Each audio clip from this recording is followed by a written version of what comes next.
Welcome back. IPL 2026 Chennai Super Kings తన రెండో మ్యాచ్కు సిద్ధమైంది. మొదటి మ్యాచ్లో ఘోర ఓటమి చవిచూసిన చెన్నై రెండో మ్యాచ్లో పుంజుకుంటుందా? నేడు పంజాబ్ కింగ్స్తో చెన్నై సూపర్ కింగ్స్ తలపనుంది. రాజస్థాన్ రాయల్స్తో పోర్లో బ్యాటింగ్, బౌలింగ్, ఫీల్డింగ్ ఇలా అన్ని రంగాల్లో పేలవ ప్రదర్శనతో ఘోర పరాజయం చవిచూసినటువంటి చెన్నై సూపర్ కింగ్స్ ఆ ఓటమిని పక్కన పెట్టి సమిష్టిగా సత్తా చాటేందుకు ప్రస్తుతం సిద్ధమైంది. కురాళ్లతో నిండిన చెన్నై రాజస్థాన్తో పోరులో అన్ని విభాగాల్లోనూ తేలిపోయింది. మొదట సిఎస్కే అతి కష్టంగా 127 పరుగులు చేయగా రాజస్థాన్ 12.1 ఓవర్లలోనే లక్ష్యాన్ని ఛేదించింది. పంజాబ్ పై చేయి సాధించాలంటే చెన్నై బలంగా పుంజుకోవాల్సినటువంటి పరిస్థితి. ఇక గాయం కారణంగా ధోని ఈ మ్యాచ్లో కూడా బరిలోకి దిగడం లేదు. అయితే అతడు డకౌట్ నుంచి సూచనలు ఇవ్వనుండడం జట్టు ఆత్మవిశ్వాసాన్ని పెంచే ఒక అంశంగా మనం చెప్పుకోవచ్చు.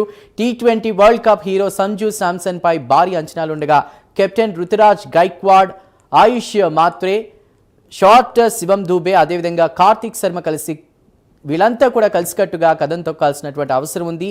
బౌలింగ్లో ఖలీల్, అన్షుల్ కంబోజ్, నూర్ అహ్మద్, హెన్రీ కీలకం కానున్నారు.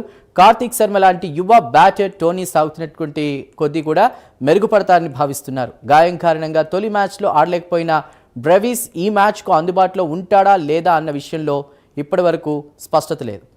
ఇక మరోవైపు పంజాబ్ టీం రెండు విభాగాల్లో కూడా పటిష్టంగా కనిపిస్తోంది.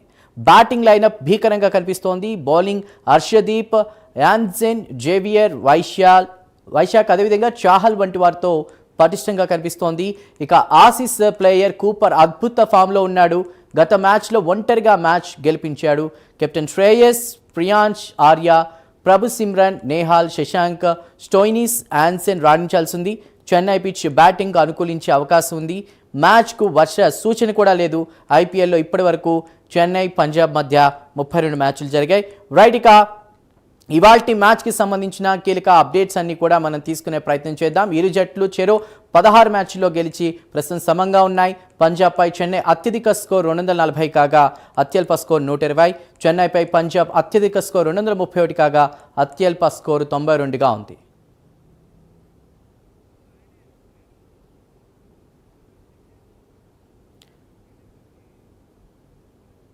ప్రస్తుతం మనకి స్పోర్ట్స్కి సంబంధించి అప్డేట్స్ ఇవ్వడానికి కిరణ్ మనకి సిద్ధంగా ఉన్నారు. కిరణ్ గారు నమస్కారం. నమస్తే అండి.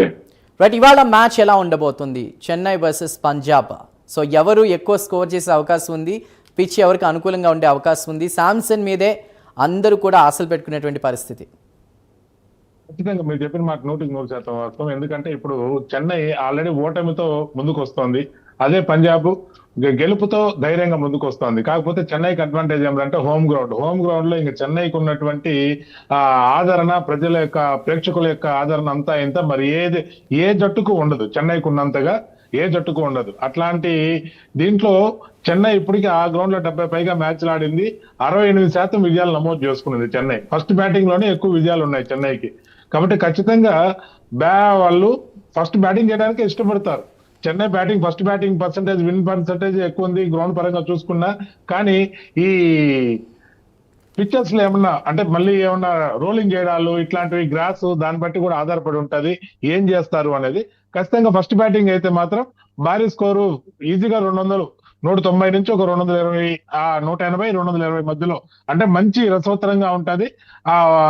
చూసే క్రీడాకారులకు కూడా మ్యాచ్ కొంచెం బాగా ఎంజాయ్ చేయగలిగే అవకాశం ఉంటది ఖచ్చితంగా.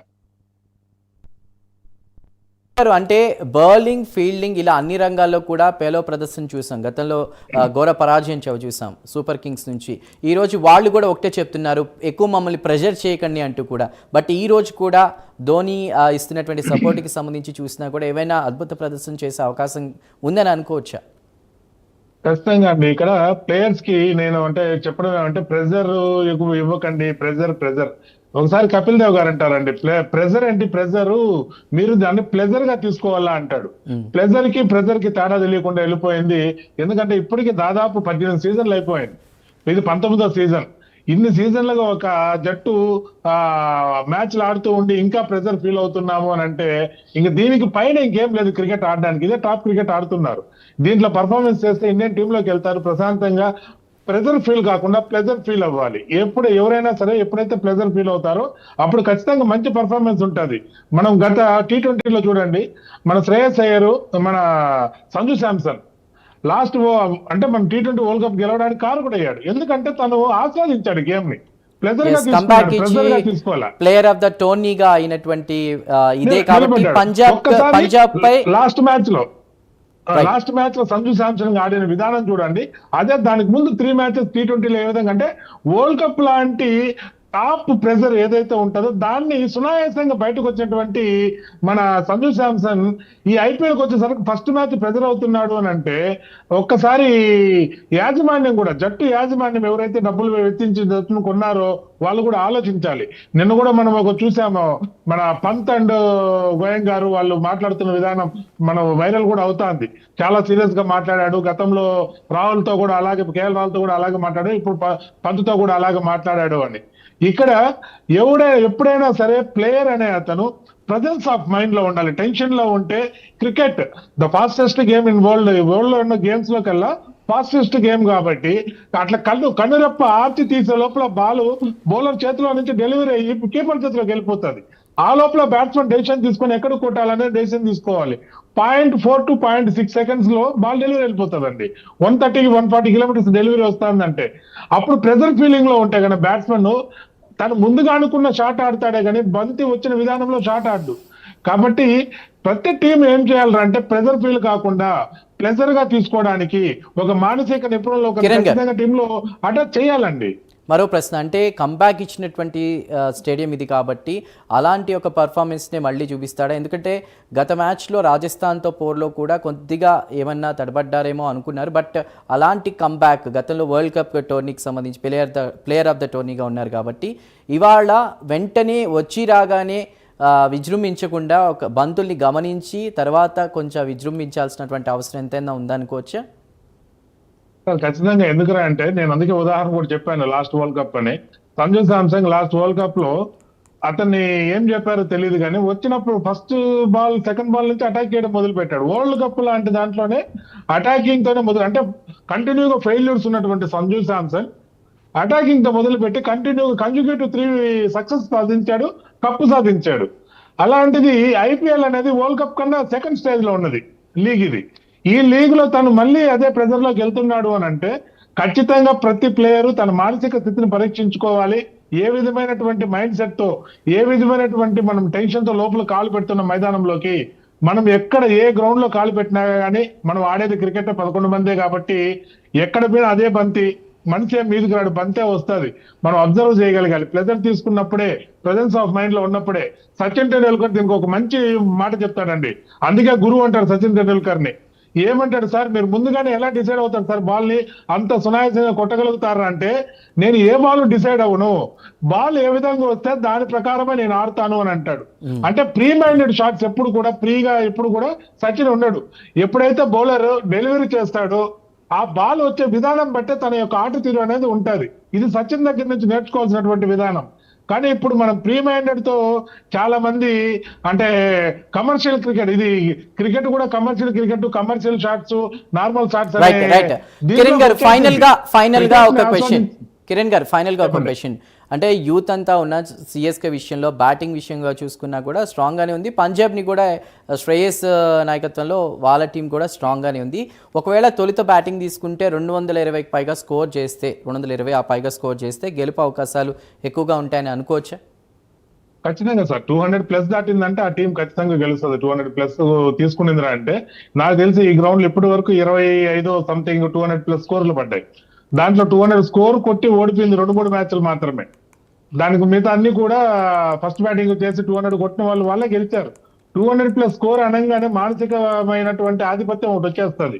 ఈ మానసికమైనటువంటి ఆధిపత్యమే ఎదుటి బ్యాట్స్మెన్ కి మానసిక స్థైర్యాన్ని కోల్పోయే అవకాశం ఉంటుంది. ఎందుకంటే తను దిగినప్పటి నుంచే ప్రతి బాల్ బౌండరీ దాటించాలనే థాట్ తో లోపలికి వస్తాడు. కాబట్టి ఏదో చిన్న పొరపాటు జరుగుతుంది, ఖచ్చితంగా పొరపాటు చేస్తూ ఆ టెన్షన్ లో రాంగ్ షాట్ కొట్టి వికెట్లు ఇచ్చేస్తారు. మాక్సిమం 200+ చేసిన సంఘటనలు చాలా తక్కువ చూస్తాం మనం. 10లో 1, 2 లేదా 3 చూడగలుగుతాం తప్పితే 10లో 6-7 మనం 200+ చేతులు ఎంతవరకు మనం చూడలేదు. ఎందుకంటే మానసికంగా దెబ్బతీస్తుంది ఆ స్కోర్ అనేది. ఆ టార్గెట్ అనేది మన టార్గెట్ తో మైండ్ లోనే పెట్టుకొని లోపలికి వెళ్తాం కాబట్టి ఆటోమేటిక్ గా ఒక్క బాల్ ఏమారినా చాలు, 1 బాల్. బ్యాట్స్మెన్ కి ఒకటే బాల్, కానీ బౌలర్ కి 6 బాల్ 24 బాల్ ఛాన్స్ ఉంటది మళ్ళీ కంబ్యాక్ అవ్వడానికి. ప్రతి ఓవర్కి 6 బాల్ ఉంటది. కానీ బ్యాట్స్మెన్ ఒక్క బాల్ కి తను రాంగ్ థాట్ లోకి వెళ్తాడు, ఖచ్చితంగా పెవిలియన్ కు వెళ్ళి చేరుకోవాల్సి వస్తుంది. ఛాన్స్ ఉండదు. దేవుడి దయ వల్ల అదేనా బాల్ మిస్ అవడమో లేకపోతే క్యాచ్ డ్రాప్ అవడమో తప్పితే తనకున్నది ప్రతి బాల్ ని చాలా చక్కగా ప్రజెన్స్ లో ఉండి బాల్ వచ్చే విధానం చూసుకొని ఆడగలగాలి. అప్పుడే ఖచ్చితంగా ప్రతి బ్యాట్స్మెన్ మంచి బ్యాటింగ్ చేయగలుగుతాడు, మంచి స్కోర్ రాగలుగుతుంది. కానీ ఇక్కడ ఉన్న ఐపీఎల్ లో ఉన్న ప్రతి బౌలర్ ప్రతి బ్యాట్స్మెన్ కూడా టాప్, అంటే వాళ్ళు టాప్ క్రికెట్ ఆడుతున్నారు. అంటే బాటం నుంచి అంత టాప్ వచ్చిన తర్వాత ఈ కింద స్టార్టింగ్ స్టేజ్ నుంచి ఐపీఎల్ స్టేజ్ వచ్చేంత వరకు వాళ్ళు ఏ విధంగా ముందుకు వచ్చారు, వాళ్ళ Right. సక్సెస్ సాధించినప్పుడు వాళ్ళ మైండ్ సెట్ ఎలా ఉందని చూసుకుంటే ఈ మ్యాచ్ కూడా ఖచ్చితంగా ప్రతి ఒక్కరి పర్ఫార్మెన్స్ బాగుంటది. రైట్. చీనిపల్లి కిరణ్ కుమార్ గారు ధన్యవాదాలు, Zen sports and games academy coach వారు. Kiran garu once again thank you. So చూసాం కదా ఇవాళ చెన్నై వర్సెస్ పంజాబ్ ఎలా ఉండబోతుందో చూద్దాం. అప్డేట్స్ని